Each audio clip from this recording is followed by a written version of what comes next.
A healthcare worker in Texas, Dallas, Texas to be specific, has contracted the Ebola virus. Now, this is the first ever American to contract the virus on U.S. soil, and it is a 26-year-old woman by the name of Nina Pham. Now, earlier reports did not identify her, but now we know what her identity is. She is in critical yet stable condition, and for now, healthcare officials say that her condition has improved slightly. However, this is raising a lot of questions about our preparedness in dealing with Ebola, especially since, as we have reported in the past, it's not that easy to contract it. Of course, you do so through bodily fluids, and as a healthcare worker, you would assume that she has taken the proper precautions. However, officials have said that there could have been a breach in protocol which could have led to her contracting the virus. According to Dr. Daniel Varga from the Texas Health Resources, the healthcare worker reported a fever Friday night as part of a self-monitoring regimen required by the CDC.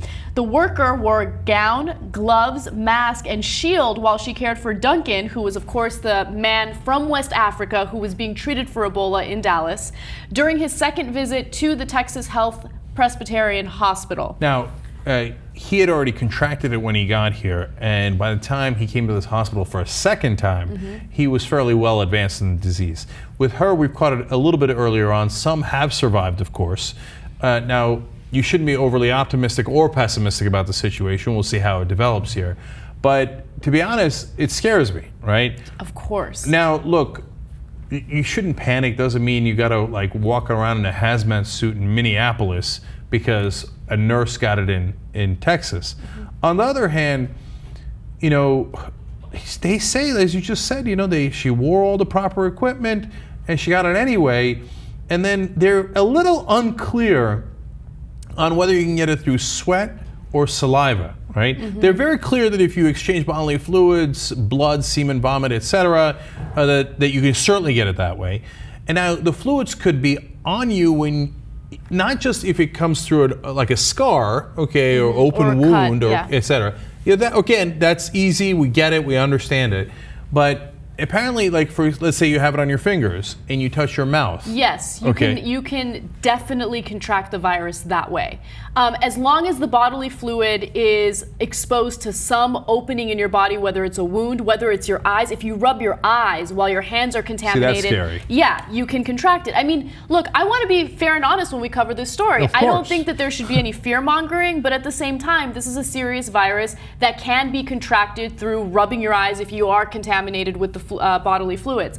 Here's the thing, though. What scares me the most about it is they say that there was a breach in protocol, but what is that breach? And they're saying they don't know. They're saying that they're investigating that right now. Now, according to the Associated Press, among the things the CDC will investigate is how the workers took off protective gear, because removing it incorrectly can lead to contamination. Investigators will also look at dialysis and intubation, the insertion of a breathing tube in the patient's airway. Both procedures have the potential to spread the virus. So, like I said, I wouldn't be panicked if I lived in Minneapolis or we live in Los Angeles, so you don't have to go around with the masks and the ET outfits and stuff like that. The flip side is, if I was in Dallas and I knew the people affected, I would not be flippant about it. So they've put notices for the people that live in her neighborhood, the affected nurse.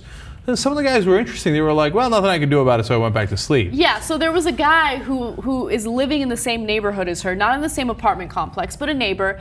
And apparently, authorities showed up to his home at 6 in the morning to alert him about what's going on. And his reaction was, nah, it's not like I'm going to wrap my house in bubble wrap. Nothing you can really do about it. If cops showed up at my place at 6 in the morning and told me, hey, not a big deal, there's like an Ebola outbreak, you should worry about it, I don't know, I wouldn't have the same reaction. I'd worry about it. I know, I'm in LA and I'm a little worried. So now, look, here's the thing, right? It's not airborne. So if he lives half a block away, he's right not to be overly concerned about it. At the same time, be just cautious, right? So if you're in that area and you have the beginning of a fever, don't panic, but at the same time, make sure you go to the hospital and have it checked out. So now, normally if I had fever when there's no Ebola, I don't necessarily go to the doctor. But if you're in Dallas and you got a fever, just better safe than sorry, go, because it apparently is spreading a little easier than we were led to believe in the first place. Absolutely.